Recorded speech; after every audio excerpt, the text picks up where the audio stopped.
Bravo, je vois que Madame du Voyage n'a pas envoyé n'importe quel spécialiste. Vous êtes très fort. Maintenant, partons à la découverte de l'animal que j'aimerais vous présenter. Pour cela, prenez une feuille de papier et dessinez en son centre un ovale qui représentera le corps de l'animal. Je vais ensuite vous raconter une légende racontant l'histoire de l'animal que l'on appelle l'ornithorynque. Vous allez voir au fil du récit, le personnage principal va voir ses pattes, sa tête, sa queue changer. Sur votre feuille, pendant que je raconterai l'histoire, vous allez dessiner ces nouveaux éléments qui apparaissent sur le corps de ce personnage. Et nous verrons à la fin du récit si l'animal que vous avez dessiné ressemble vraiment à l'ornithorynque. Voici la légende. Il était une fois un petit poussin qui, sitôt sorti de l'œuf, était toujours insatisfait. Pourquoi ce rouge-gorge a-t-il du rouge au jabot et pas moi? Pourquoi ce beau merle a-t-il ce beau bec jaune et pas moi? Pourquoi cette hirondelle a-t-elle une si belle queue? Sa maman poule s'exclama: mon petit, ton nom est tout trouvé, on t'appellera jamais content. En grandissant, il devint pourtant un beau poulet avec de belles couleurs flamboyantes.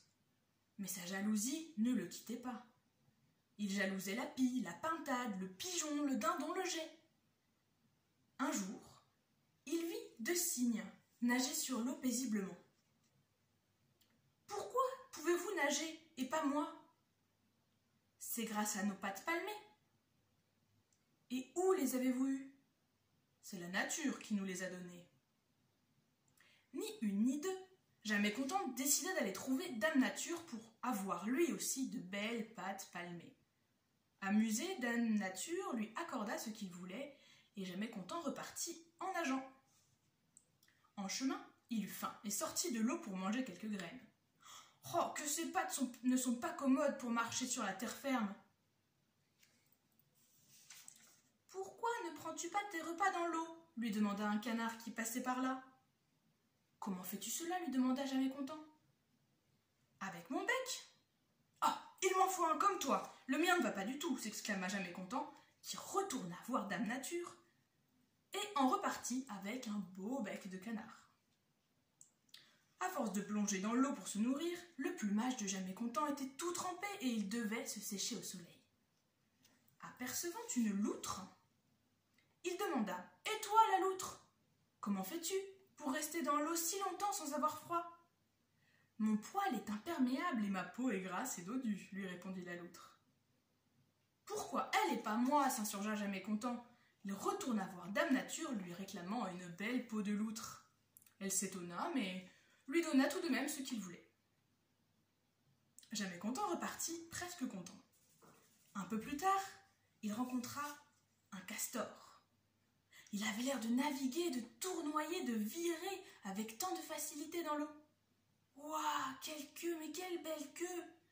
En voilà un beau gouvernail, il m'en faut un aussi. » Et pour la 4e fois, jamais content, revint voir Dame Nature. Cette fois-ci, elle s'agaça.